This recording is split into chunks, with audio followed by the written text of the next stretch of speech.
فاطمة الزهراء. يا صاحب الزمان، يا فاطمة الزهراء. يا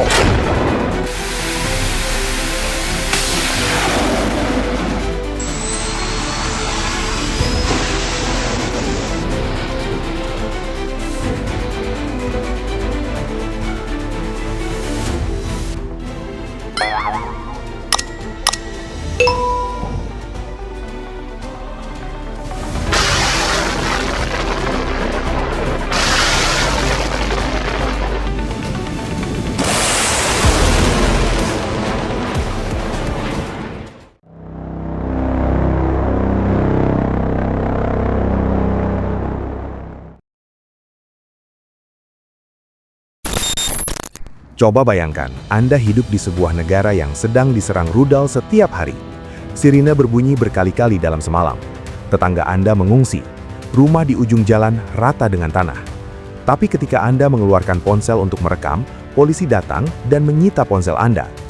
Anda dilarang merekam, dilarang membagikan foto, bahkan dilarang berbicara tentang kerusakan yang Anda lihat dengan mata kepala sendiri. Itu bukan fiksi. Itu terjadi di Israel pada Maret 2026. Dan ini baru permulaan dari apa yang tidak ingin Anda lihat. Karena selama 40 hari perang antara Israel dan Iran, ada 3 hal yang disembunyikan dari Anda. Dan saya akan membongkarnya satu persatu dalam video ini. Video ini bertujuan memberikan analisis geopolitik dan konteks sejarah mengenai konflik di Timur Tengah. Konten ini tidak mendukung kekerasan terhadap pihak manapun dan hanya bertujuan untuk tujuan edukasi dan diskusi.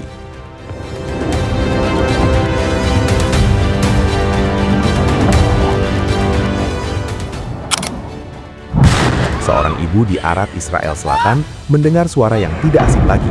Sirine. Tapi kali ini berbeda. Rudal yang datang bukan 1 atau 2. Menurut data militer Israel yang kemudian bocor ke media independen, Iran meluncurkan rata-rata 10 hingga 20 rudal balistik setiap hari selama 40 hari perang. Total 650 rudal. Separuhnya membawa bom tandan. Saya ulang, 650 rudal balistik. Itu lebih banyak dari total rudal Scud Irak selama Perang Teluk 1991 yang hanya 80 rudal. Tapi di sini keanehannya, Anda hampir tidak melihat rekaman ledakan di YouTube. Mengapa? Bukan karena Iron Dome bekerja sempurna. Iron Dome hanya untuk roket jarak pendek. Untuk rudal balistik, Israel menggunakan sistem Arrow. Dan sistem Arrow, menurut pengakuan internal, hanya mampu mencegah sekitar 60% rudal yang masuk. Artinya, sekitar 260 rudal lolos. Lalu, kemana perginya 260 rudal itu? Anda mungkin berharap saya bilang semuanya jatuh di padang pasir. Tidak. 16 rudal konvensional dilaporkan menghantam area berpenduduk. 50 insiden bom tandan terjadi di kota-kota seperti Arad, Dimona, dan bahkan pinggiran Yerusalem. Tapi Anda tidak melihatnya, karena kamera yang merekam disita atau pemiliknya ditahan.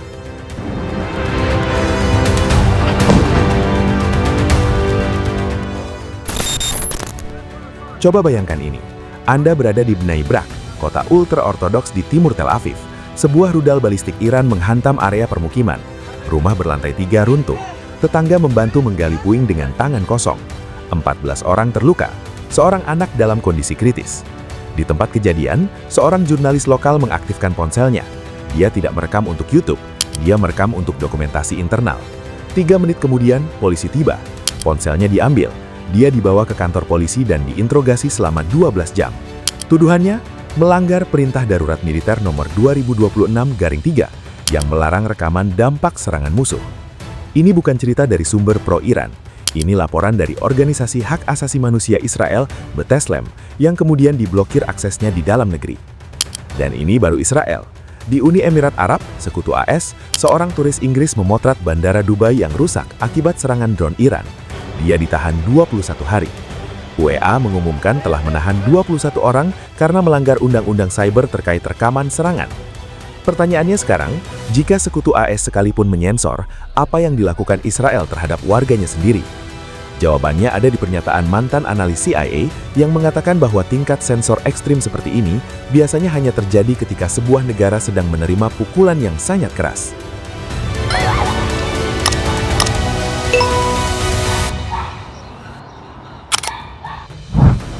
Mari kita tinggalkan emosi sejenak. Mari kita bicara angka dingin. Karena dalam perang, angka tidak berbohong. angka hanya disembunyikan. Menurut data yang dirilis oleh Kementerian Keuangan Israel pada 5 April 2026, kerugian ekonomi perang ini mencapai 16 hingga 19 miliar dolar AS. Untuk konteks, PDB Israel adalah sekitar 520 miliar dolar. Artinya, perang 40 hari ini menghabiskan sekitar 3,5% dari total ekonomi Israel dalam 1 bulan lebih. Ini perang terbesar di sejarah Israel, bahkan lebih mahal dari Perang Lebanon 2006 yang hanya menelan biaya sekitar 9 miliar dolar. Sekarang bandingkan dengan Iran. Kerugian ekonomi Iran diperkirakan sekitar 8 hingga 10 miliar dolar AS, terutama karena penutupan Selat Hormuz yang menghentikan 20% ekspor minyak dunia. Tapi Iran memiliki cadangan devisa jauh lebih besar dari Israel, sekitar 120 miliar dolar, dibandingkan Israel yang hanya 200 miliar dolar jika dihitung proporsional terhadap besar ekonomi. Tapi ada satu angka yang tidak pernah disebut media barat. Selama 40 hari perang, Iran tidak kehilangan satupun kota, tidak kehilangan satupun pabrik minyak utamanya. Bandara Teheran tetap buka, sekolah di Teheran tetap berjalan. Sementara di Israel, lebih dari 5.500 warga mengungsi dari rumahnya. Sebuah angka yang tidak pernah diumumkan dalam konferensi pers Netanyahu, tetapi bocor dari laporan internal Kementerian Pemukiman. Jika Anda masih percaya bahwa Israel menang perang ini, Anda perlu bertanya, siapa yang mendefinisikan kemenangan? Karena dalam perang asimetris, kemenangan sering diukur dari siapa yang masih berdiri di akhir, bukan siapa yang menghancurkan lebih banyak.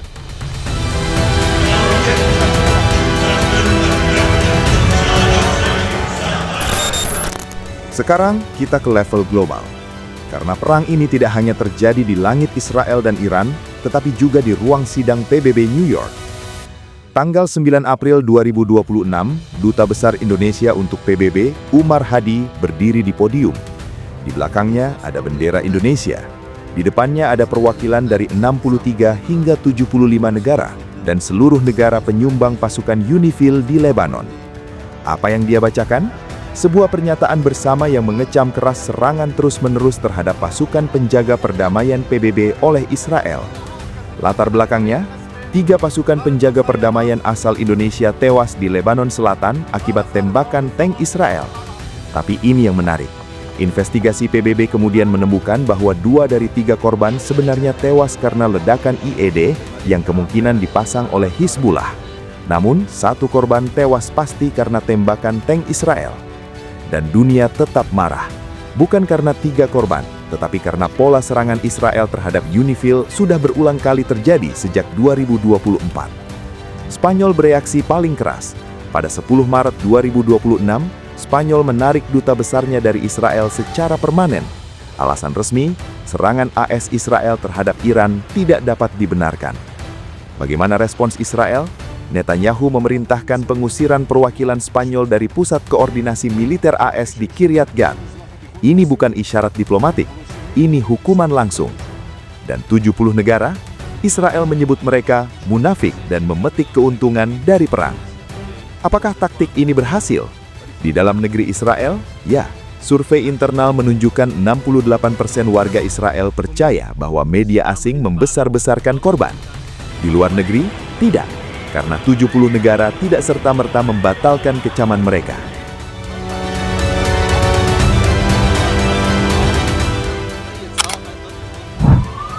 Jadi, di mana posisi Anda sekarang?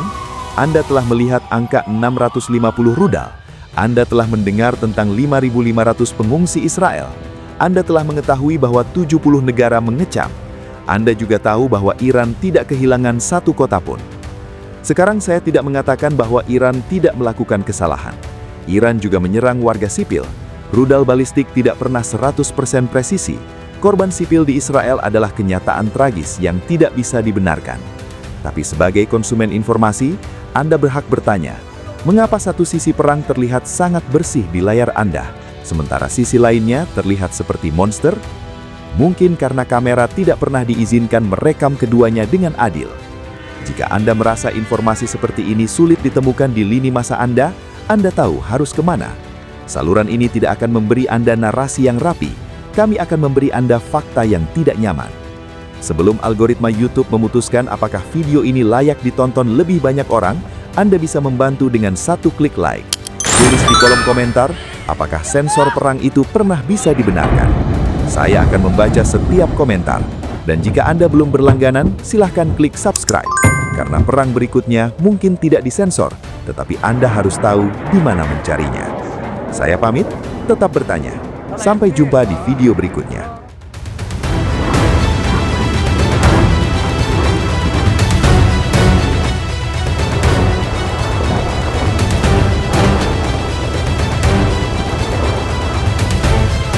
שהיה לי בחיים, ראינו את הכטב"ם מעל האוטו, תראו, כולם בסדר?